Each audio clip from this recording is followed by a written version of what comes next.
ವೀಕ್ಷಕರೇ, ಇವತ್ತು ನಾನು ಒಂದು ದುಃಖದಾಯಕವಾದಂತಹ ಘಟನೆಯನ್ನು ಕಂಡೆ.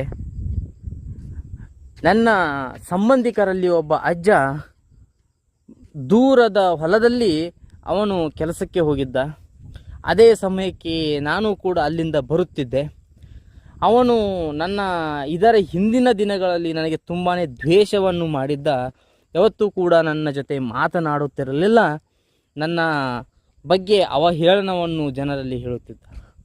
ಆದರೆ ಇವತ್ತಿನ ಪರಿಸ್ಥಿತಿ ಹೇಗೆ ಆಗಿತ್ತಂದರೆ, ನಾನು ಬರುತ್ತಿದ್ದೆ, ಅವನು ನಡೆದುಕೊಂಡು ಬರಲು ಎರಡು ಗಂಟೆ ಆದರೂ ಆಗುತ್ತಿತ್ತು ಅವನು ಮನೆಗೆ ಬರುವುದಕ್ಕೆ.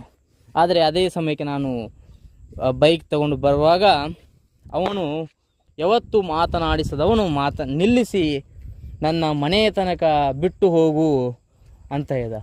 ಆದರೆ ನನಗೂ ಕೂಡ ತುಂಬ ಮುಖ್ಯವಾದಂತಹ ಒಂದು ಕೆಲಸ ಇತ್ತು. ಆದರೆ ಅವನನ್ನು ಬಿಟ್ಟು ಹಾಗೆ ಹೋಗುವುದಕ್ಕೆ ನನಗೆ ಮನಸ್ಸು ಒಪ್ಪಲಿಲ್ಲ. ಅವನನ್ನು ಕರೆದುಕೊಂಡು ಮನೆಗೆ ಬಂದು ಬಿಡಲು ಬಂದಾಗ ಅಲ್ಲಿ ಒಂದು ಘಟನೆಯನ್ನು ನೋಡಿದೆ.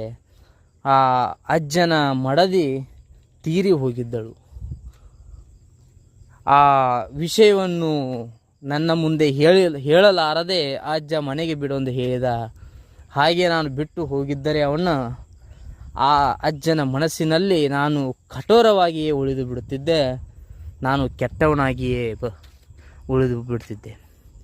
ಆದರೆ ಎಷ್ಟೋ ಕೆಟ್ಟ ವ್ಯಕ್ತಿಗಳು ಕೂಡ ಕೆಲವೊಂದು ಸಮಯದಲ್ಲಿ ನಮ್ಮ ಶತ್ರುಗಳು ಮಿತ್ರರಾಗುತ್ತಾರೆ ಎನ್ನುವುದು ಇವತ್ತು ನಾನು ಕಣ್ಣಾರೆ ಕಂಡಂತಹ ಒಂದು ಘಟನೆ. ಎಲ್ಲರಿಗೂ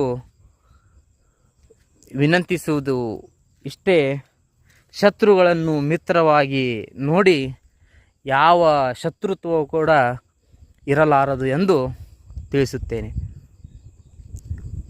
ಧನ್ಯವಾದಗಳು.